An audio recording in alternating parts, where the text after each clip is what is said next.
How much tippet do you put on?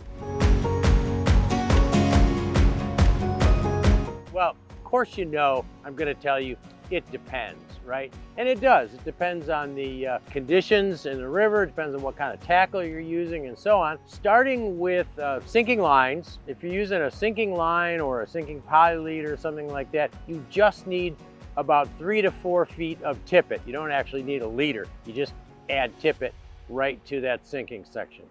In general, when your tippet gets too short, you're putting a new tippet on. In general, I think 2 feet is about right for a tippet length. And that would be for most nymph fishing, dry fly fishing, streamer fishing.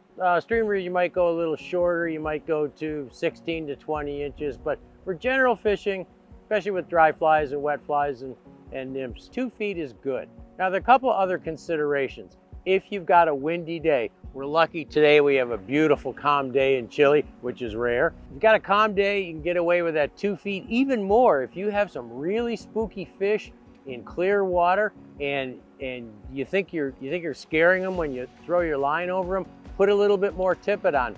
Go to 3 feet even. It's difficult to cast in the wind. It's not so bad when it's calm. If it gets windy, in general, you want to shorten your tippet. And you also want to use a heavier tippet probably. But in the wind, that longer tippet is going to get blown all over the place and you're not going to be able to put your fly where you want it. So shorten up your tippet, maybe go up to a next higher size to get it a little stiffer in the wind.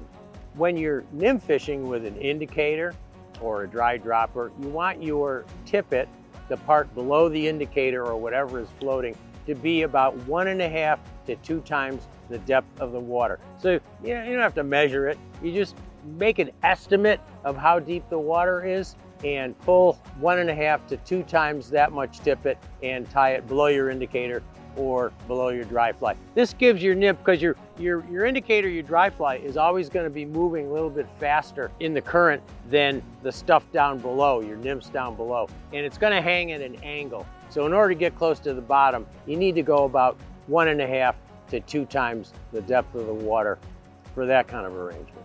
But in general, if you're not sure how much tippet material to put on your leader, put on 2 feet, go from there. If it doesn't straighten, it's windy, shorten it up. If you think you're spooking the fish, go longer.